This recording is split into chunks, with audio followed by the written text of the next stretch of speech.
Pharaonic Egypt is the true link between Africa, Europe and Asia.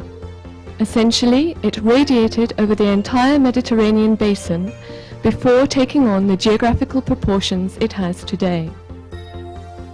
The first traces of human colonization of the desert date back to the heart of the Stone Age, but the progressive drying of the Sahara resulted in the transformation of the civilization from hunting and foraging towards a sedentary existence.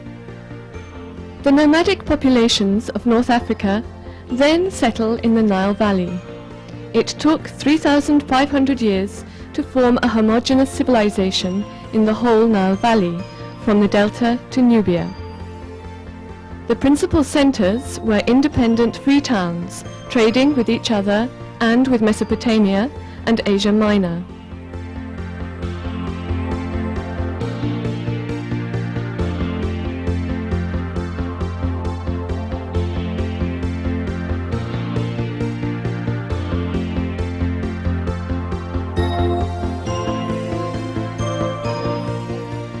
Then begins the epoch of the pharaohs, a period which lasted for 3,000 years, during which 30 dynasties reigned successively over Egypt.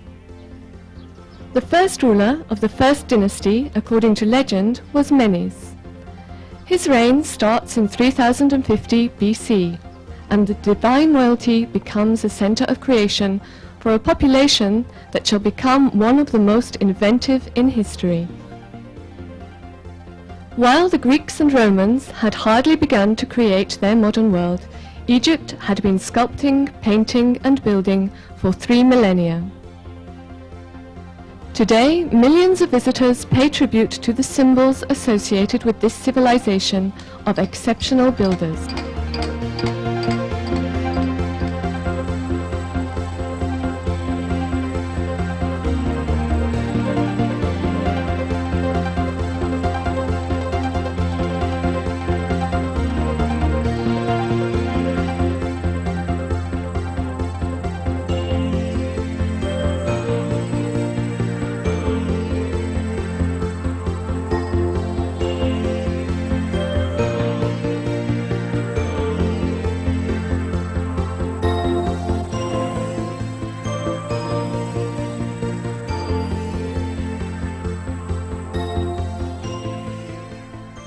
Out of their temples has come the richest collection of historical treasures in the world. Installed in the heart of the Egyptian capital since 1902 is the Cairo Museum, a unique museum presenting a complete panorama of a civilization. The founder of this creation was a French Egyptologist, Auguste Mariette, who arrived at the foot of the pyramids in 1850, and who, with patience and passion, assembled this priceless collection. This funerary monument is a part of the museum. Today, the museum houses 136,000 pieces that represent the years of discovery. A knowledgeable guide is essential to fully appreciate the treasures of this museum, and ours is Jean-Pierre Cortegiani, in charge of scientific relations at the French Institute of Oriental Archaeology in Cairo. He has published a descriptive guide to the museum. More than a guide, it is an initiation to Egyptian archaeology through a choice of 120 representative pieces. What I wanted was to try to choose objects that tell us something. It may be a historical point of view of the art or the history of Egypt itself, or the history of the discoveries in Egypt, of the 19th century archaeology, and of the frenetic episodes that we can trace to Mariette, for example. My intention was to bring to light things that are not often seen. Ma prétention était de faire un peu connaître des choses qu'on ne voit pas souvent.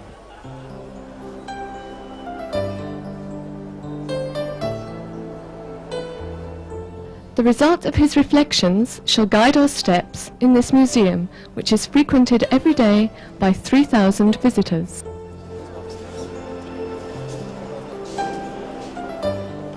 Passing through the hall and the two pastoral galleries, there's the atrium, an entrance that sets the scene. The first excitement, the colossal statue of Queen Tiye and Amenophis III.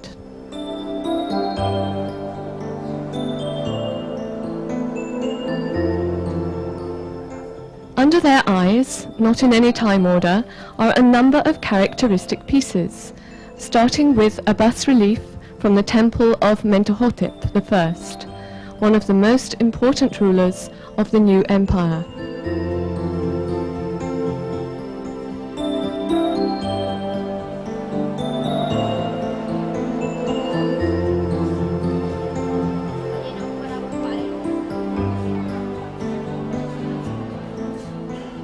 Nearby is a series of sarcophagi, pyramidal apexes, pyramidus of Amenemhat III and Kendiga.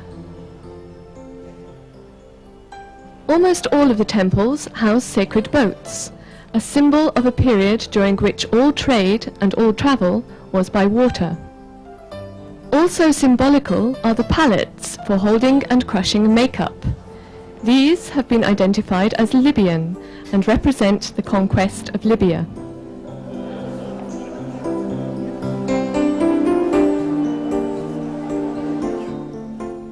The most ancient royal statue of Khasikem, one of the last kings of the Second Dynasty.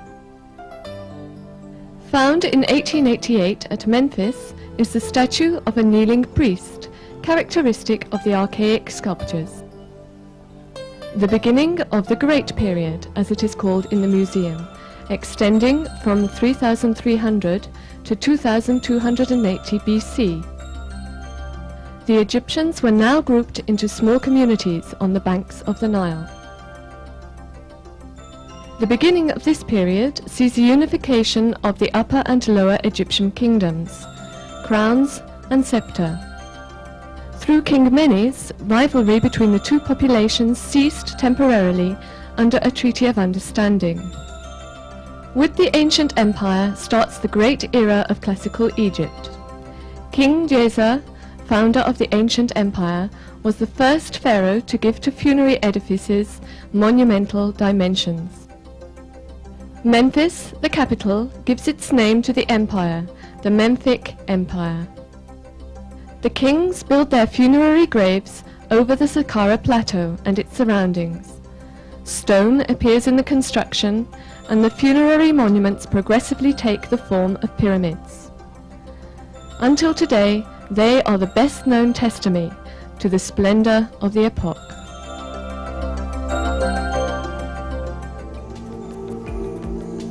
This brilliant civilization develops, reaching the highest apex in all domains.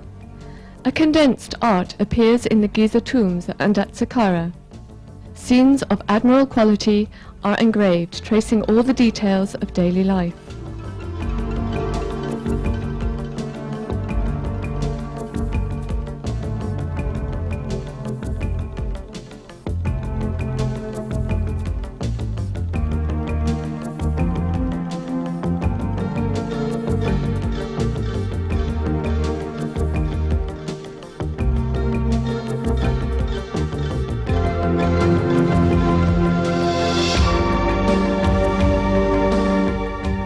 The most famous pyramids are those of Cheops, Khephren and Mykerinos.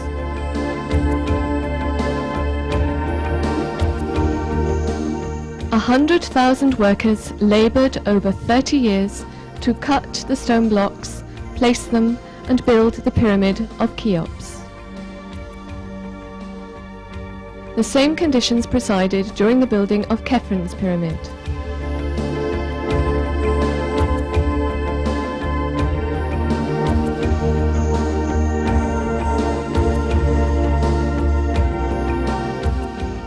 Contrary to his predecessors, Mykerinos was pious and respectable. He built his pyramid in a more serene manner.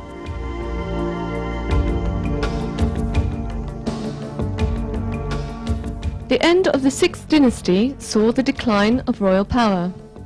The country experienced a long period of troubles, out of which emerged a new state. In the Cairo Museum, this period of history, which extends over 1,000 years, is relived on the ground floor in a series of halls and in the principal gallery to the west.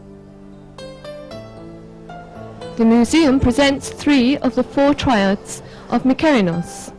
They came to light in 1908 in the Valley Temple, the smallest pyramid at Giza. The remarkable refined style of the sculpture and the precision of the reproduction make this representation of birds on papyrus an excellent example of the artist's capabilities. Without doubt, one of the most frequently reproduced personalities in the historical annals is Sheikh el-Balad. Actually, this is a chief of works named Kepa, but the workers who discovered the statue found in him a resemblance to the mayor of their village, and they granted him this title. Beside Sheikh el-Balad, a family group and a seated scribe, all well-preserved, vivid colours. The corridor now leads towards a series of statues, one of which is of King Khephrun in alabaster.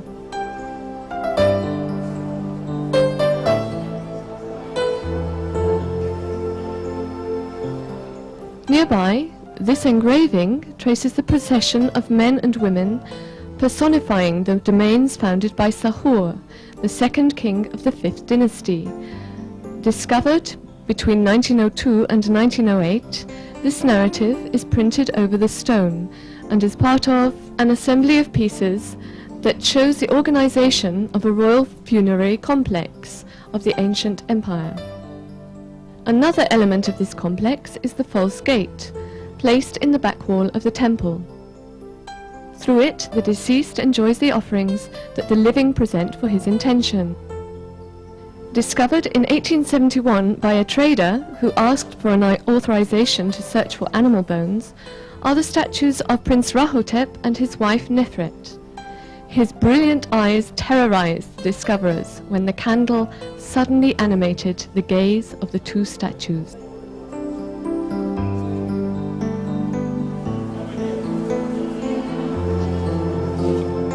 This hall contains the pieces representing the sculpture of the ancient empire. The biggest and most ancient of these metallic statues represent Pepi. The body and limbs are made of copper plates, worked by hammer, then assembled.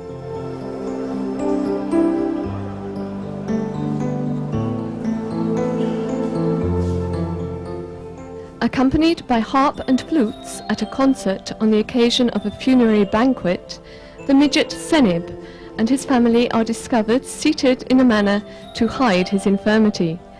For visual effect, the sculptor represented the 2 children in the place that Senib would have placed his legs.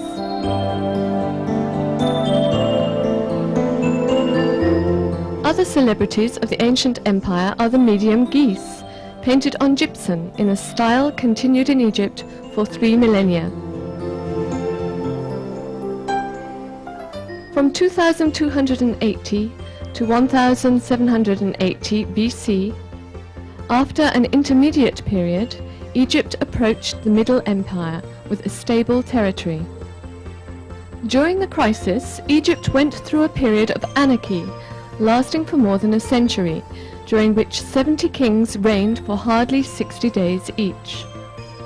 The restoration of Egyptian unity and royal power was realized due to the efforts of the governor of Tebbi, Mentuhotep II.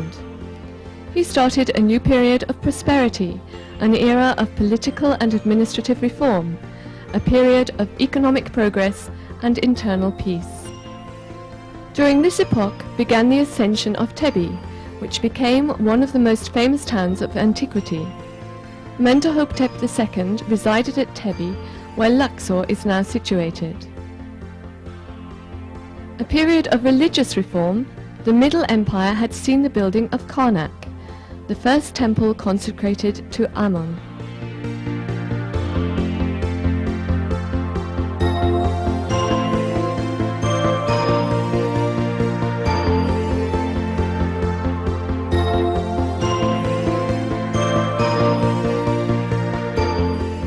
Facing Karnak, the Theban mountain became the city of kings, substituting for the pyramids.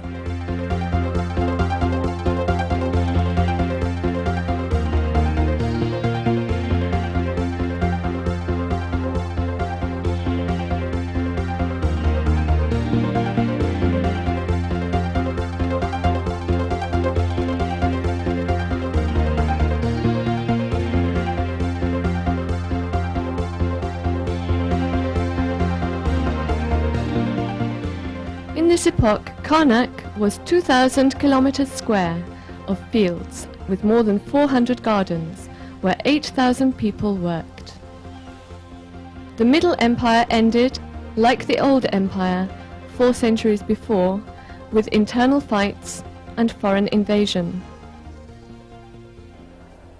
The statuary of this period is found in the gallery and is characterized by a new realism in the faces.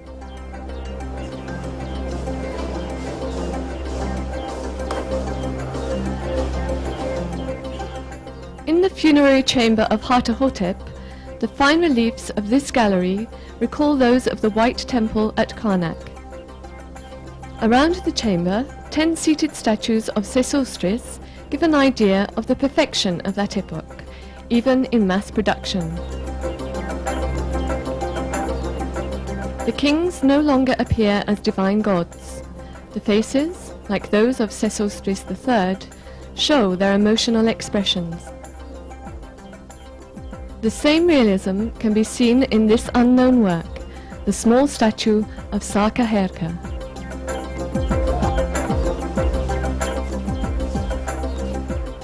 (1580 to 1085 BC).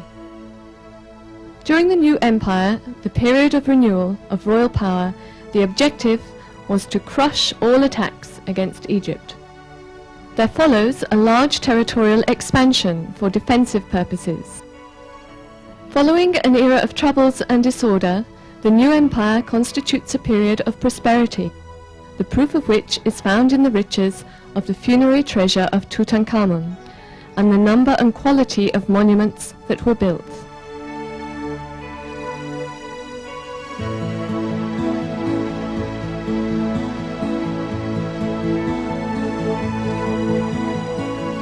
But one of the principal characteristics of this epoch shall be mainly the growing role of religion and the clergy in matters of state. Like its predecessors, the Egyptian New Empire would be ruined by internal fights. It would lead to a slow decline without remission. Situated at the end of the museum are the corridors dedicated to the New Empire, holding the mark of the reign of Hatshepsut. She declared herself ruler and reigned for 22 years, governing like a king to the degree of dressing as a man and wearing a false beard. We can see at her side a cat sarcophagus originating from Memphis. Contrary to custom, it is of stone and mainly covered with texts and representations. A new Hatshepsut, this time represented as a sphinx, the traditional incarnation for kings and queens, with a terrifying aspect. In the last half of the gallery are the discoveries from Deir el-Bahari, representing Hathor in her favorite form, that of a cow. She protects and nourishes Amenophis II.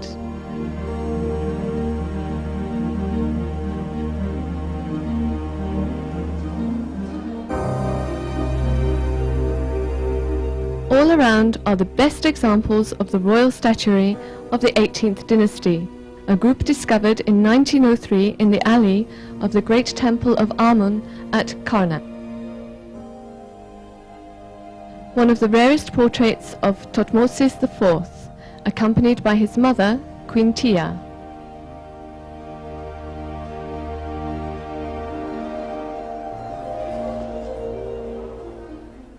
On the level devoted to Queen Hatshepsut. At her death, her second husband crushed all images of the wife who kept him from power for 22 years. In this hall are grouped objects originating from Tel al-Amarna, and one of the most beautiful faces of the collection, that of Queen Nefertiti.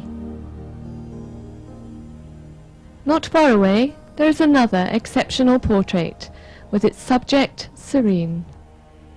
Known as Amenophis IV, Akhenaten.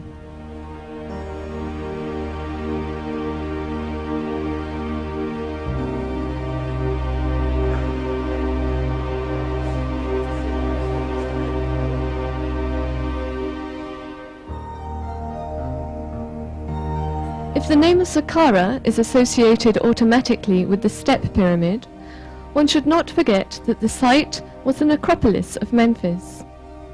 Here were found very beautiful faces from the new empire, for example that of Amenemhet, controller of artisans and supervisor of gold molders. He is seen adoring Sekhmet in the presence of his family.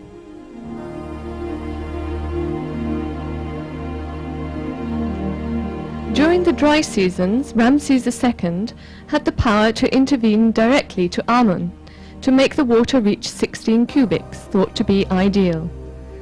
This can be seen in this statue. Found also at Karnak, the colossal statue of Seti I. To realize such a work, they divided the body into 21 parts, and each artist worked on one part. Then the pieces were assembled. Opposite, this small statue shows flexibility and fine work. It represents the pharaoh Osorkon III, pushing a boat placed in the name of Amon-Ra. Conquered by the Asiatic expansion of the Near East, which it didn't oppose to better protect its independence, Egypt willingly accepted not being African but Mediterranean. Everything turns towards this new center of civilization, to which it is forced to link its destiny. Preceded by his reputation, Alexander the Great was received in Egypt as a liberator. After founding Alexandria, he appears as a protector of the religion, maintaining a certain kind of Egyptian patriotism. Becoming Roman, Egypt could not be a province like the others. As a granary for Rome, it maintained its economic force, while its geographical position between 3 continents made it essential to Roman politics. In the temples, the new movements and the ancient arts meet. The progressive influence of the Greeks, then that of the Romans, are seen at Edfu, Dendera and Philae. The sculptures there are very detailed and often real works of art.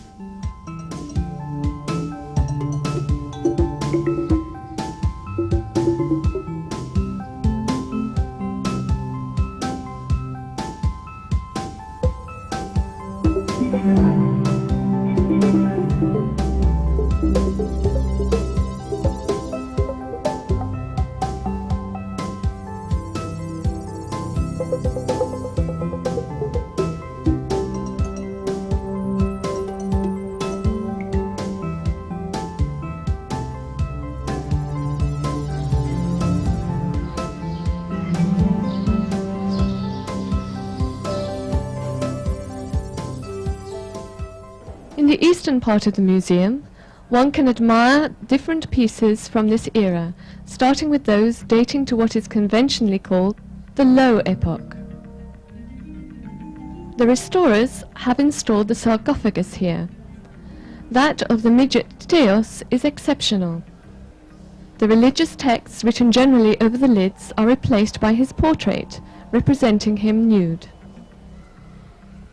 These are the indications of a cultivation that led to the discovery in 1920 of the sarcophagus of the great priest Petosiris.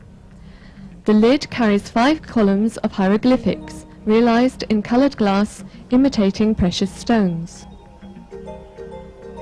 Probably the loveliest testimony of the royal coffins of the 25th dynasty is the head of Taharqa, whose hair originally was golden. More demon than divinity, the goddess Thoris. Regarding this statue, Auguste Mariette talks of the perfection of the realization. It is near other works, all of great quality, in the same hall.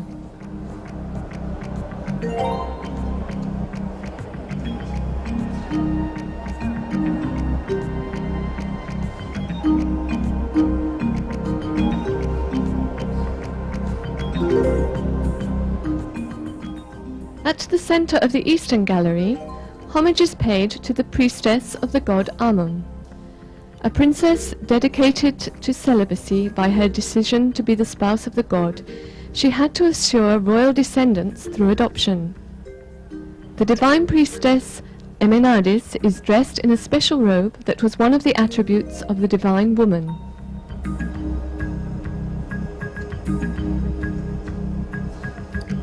The most representative of the Greco-Roman epoch is found in this hall, around which is the engraving of Ptolemy making a sacrifice to Bacchus, the bull.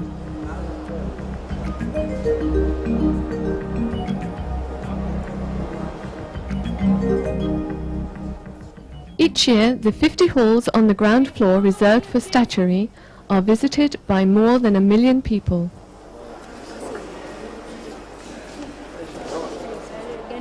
التاج الأحمر تاج الشمال وبنجد على مؤخرة ظهر الكرسي الملك توت عنخ آمون وزوجته. Deshalb sie ist so genannt, Kanopgefäße, aber hauptsächlich war für ein Geweide gerichtet. 後咧，先正裏邊發現有3個嘅殘簡，嗱一陣間會入到一個 treasury 咧，就係全個圖坦卡蒙最值得睇嗰幾樣嘅最值得。When they found the chariots here, Carter, when they found inside the tomb of King Tutankhamun in 1922, they were in pieces. Mesdames, Messieurs, la visite se poursuit maintenant au premier étage, 55 salles dans lesquelles se trouvent essentiellement. Before going to the first floor, stop at the most important hall in the museum. Here are the mummies, such as Ramses II, 3,230 years old, with the body of a young man.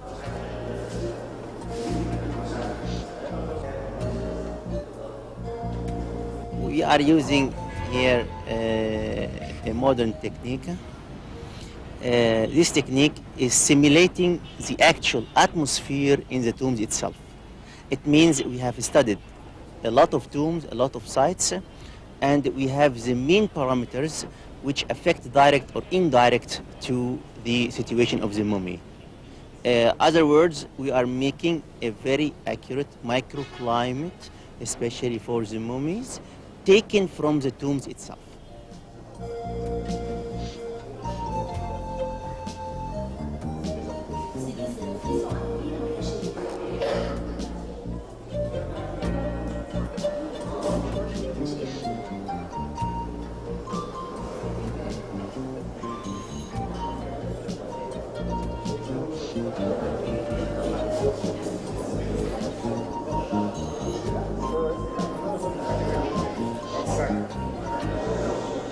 Around Dr. Nasri Iskander, a complete team works to restore other mummies. We have here 27 royal mummies. We already finished from 11. Now we are working in the next 16, and we hope we can finish this during 6 months. Dedicated to artifacts, the 55 halls of the first floor progress through time. Take a moment for this item discovered in Karnak, a water clock based on the simple principle of the rate of a running liquid.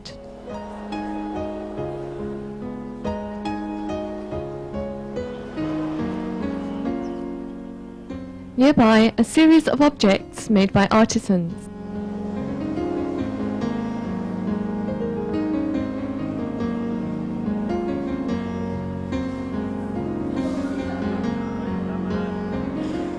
Equally remarkable, these artifacts made of porcelain, a material called brilliant by the artisans. This is not gypsum with enamel, but a kind of glass that artisans have used since early times.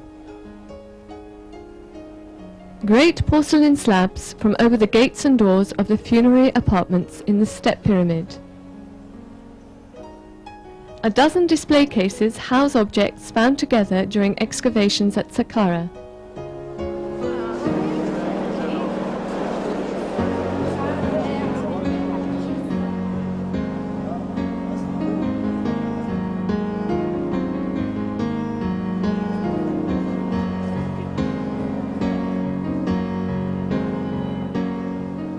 Incarnation of evil because it devastated crops, the hippopotamus also polluted the riverbanks.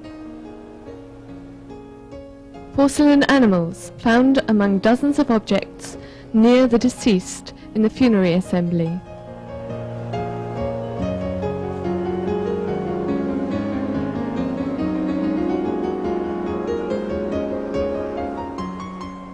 On the walls of the sarcophagus, made of calcareous for Princess Kaut, many scenes are depicted.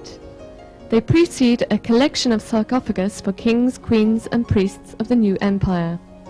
Almost all come from Deir el-Bahari, near Luxor. The floor is divided in two, halls for Tutankhamun and those for furniture. They begin chronologically with a priceless collection of funerary beds.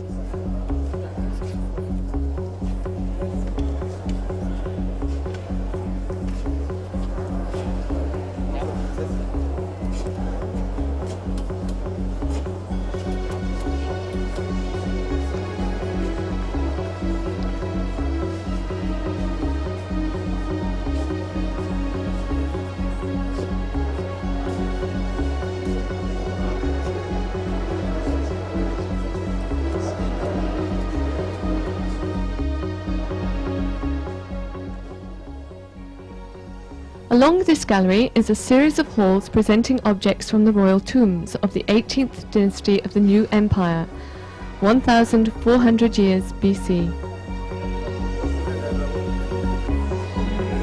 The oldest known book in the world, the Book of the Dead, accompanying the remains of the rich Egyptians. It ensured protection. It prevented the defended from having to work in the empire of the dead, and carries the representation of the divine falcon. This papyrus of King Maherpa measures 11 meters by 75.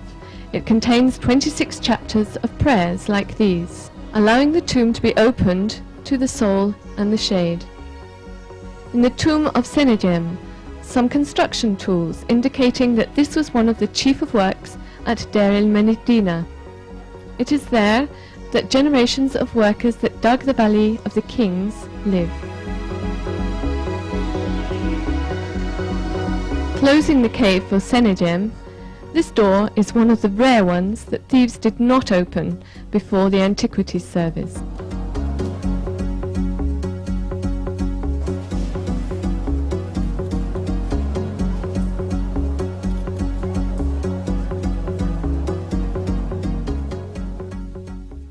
In the ancient empire, the people of quality were not satisfied with assuring their life by covering the walls of tombs with engravings. Their entourage is also there, around the statue of death, examples of servants performing eternally their daily tasks.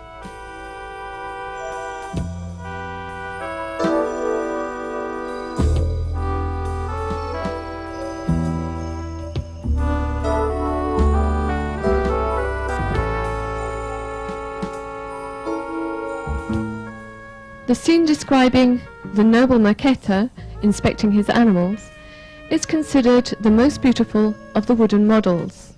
Discovered in 1920, it originates from the tomb of the counselor and governor to Mentuhotep I.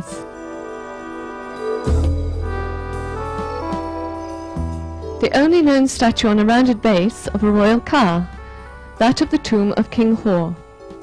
The car is a sort of representation of vital energy for conserving and creating.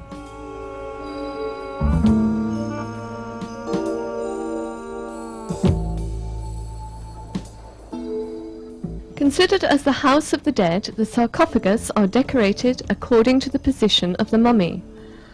On the cover, the representation of the eyes at the height of the head allows the dead to enjoy the scene of the external world. As in the case of General Seppi, the statues around are these of Nubian troops fixed in a mysterious attack attitude.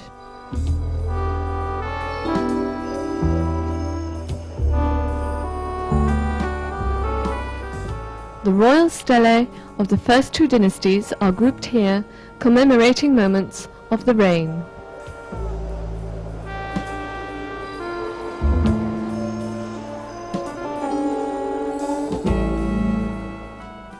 After the collection of the Middle and New Empire, at the other side of the atrium, the Greco-Roman Empire. Worthy of note, masks of incomparable richness, but above all representing the ultimate evolution of the Egyptian funerary mask. Portraits from Fayum, painted on gypsum over a wooden support. The richness of the ancient pantheon in Egypt takes on all sorts of human and animal aspects. One finds there the most complete representations, those of Horus with a falcon head, or that of Ptah, god of Memphis, patron among others of sculptors and jewelers.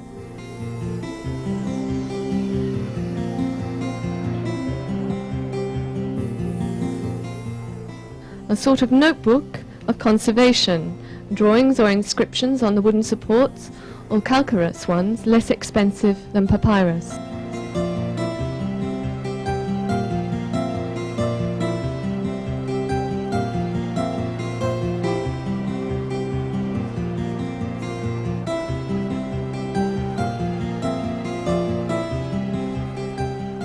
Because their form records the silhouette of Osiris adored at canopy, the antiquarians of a century ago called her vases canapes.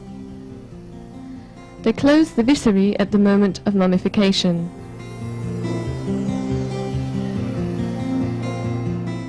An answer to those asking about the lighting the artists used, sometimes hundreds of meters away from daylight. The oil lamp of Master Ka. Invention, originality. The artists, even in small objects, proved an incomparable ability throughout the different epochs of ancient Egypt.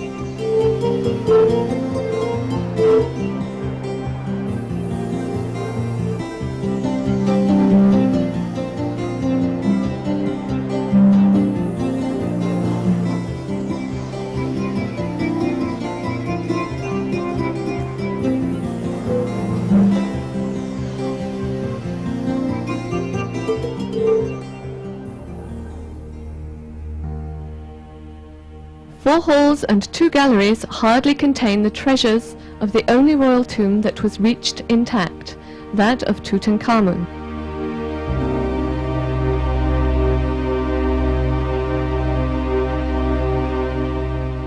Symbol of the richness of his treasure, this very fine gold mask with lapis is at the center of the hall reserved for jewelry. The Valley of the Kings. There everything began. After 5 years of digging, on the 4th of November 1922, the British Howard Carter discovered a stairway cut in the rocks. 12 steps down, he knew that his determination had paid off. It was the tomb of Tutankhamun.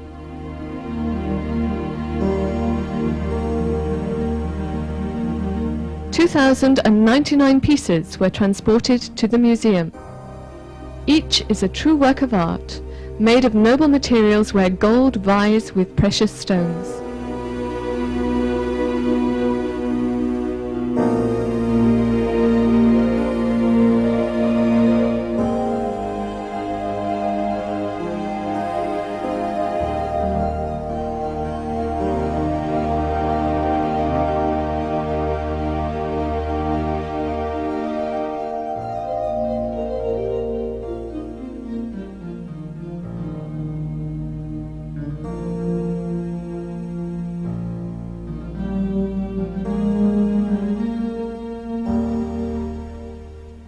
in the gallery, north of the four big displays, near the canopic box in alabaster.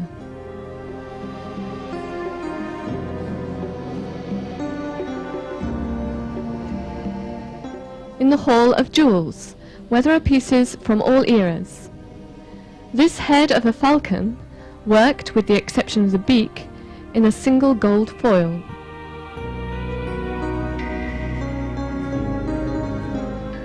Among the jewellery, a chain with 3 flies discovered on the mummy of Queen Ahotep.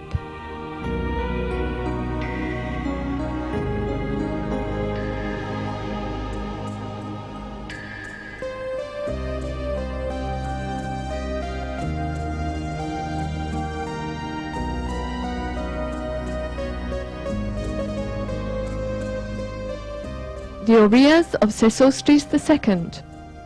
All the pharaohs wore on their forehead this third eye, charged with their protection.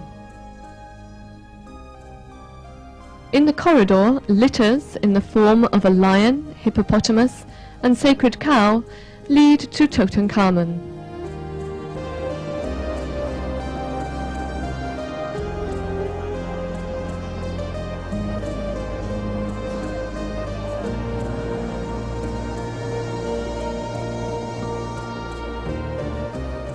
The alabaster vases in diverse forms are chiseled, plain, or engraved with delicate touches.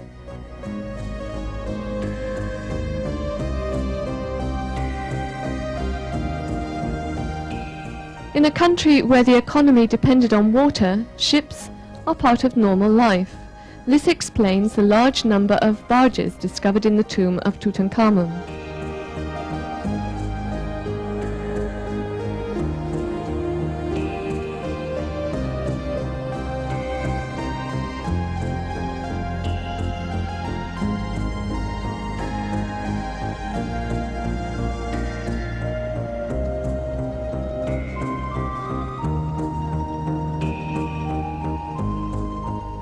In this collection of engraved and sculpted chairs, this little throne with turquoise and lapis is the most remarkable.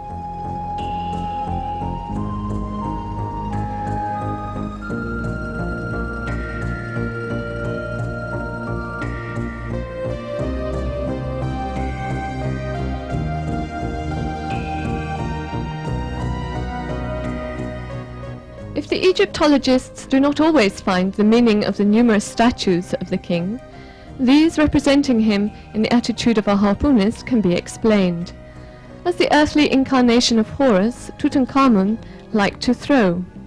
This is an allusion to the myth that Horus, arguing with his uncle the royal function, harpooned Seth, who had taken the form of a hippopotamus.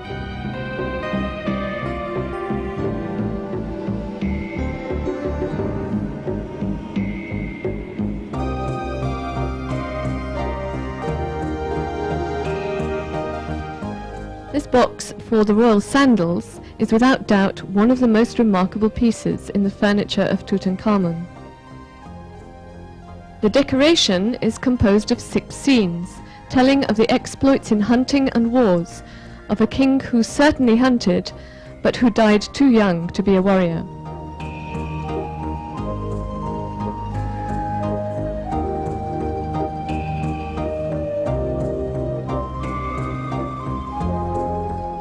On 17th of February 1923, Howard Carter and Lord Carnarvon penetrated the funerary chamber for the first time. They arrived at the statue of Anubis, the god charged with protecting the necropolis.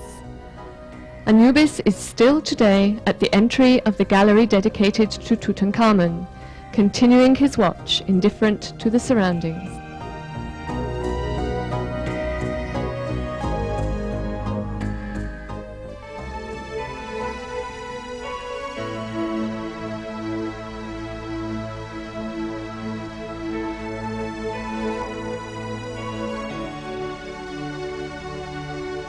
The Cairo Museum, which has twice changed its location, has accumulated findings from excavations that continue all over Egypt, allowing the public to reach the treasures that make this one of the 3 most visited sites.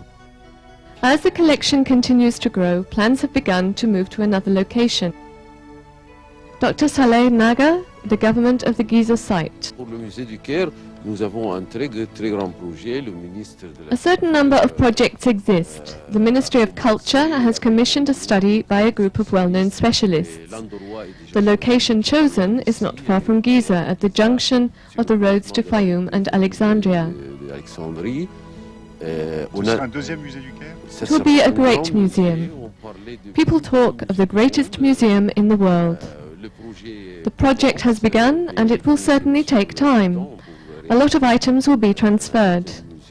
The Cairo Museum may be kept as a specialized museum for one collection or one period. It depends. On gardera quand même le musée du Caire comme un musée spécialisé dans une collection ou dans une période, ça dépend après. On completion of this new structure, another museum will open in Aswan. This will receive all the Nubian pieces. This region that extends from Aswan to Sudan and where digging is ceaseless. Aswan joins a list of museums, including the one opened in Luxor in 1975, the big museum tracing the Greco-Roman period in Alexandria, and those more modest but worthy of interest in Malawi, Zagazig and Ismailia. There are masses of things to discover. Each time one touches a location, there are a lot of things.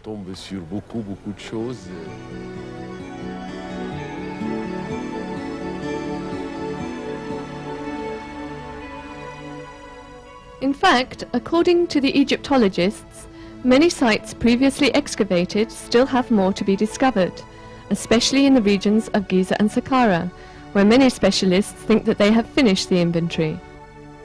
Recently, an accident resulted in more revelations that change previously accepted facts. A horse falling into a hole led to the discovery of a tomb.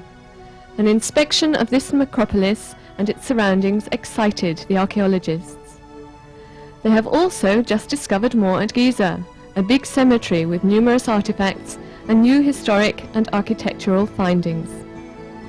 This land captivated Herodotus, Strabo, Caesar and Antony. Fascinated the 300 scientists who discovered the site with the armies of Napoleon. This land has not yet revealed all its secrets, and without doubt it is this which gives it the air of mystery that millions of visitors share. From Aswan to the Delta, the Nile that generated all these civilizations remains the only keeper of the secrets from 5,000 years of history. The great works of humans cannot be destroyed by time. The spirit that conceived these monuments is immortal.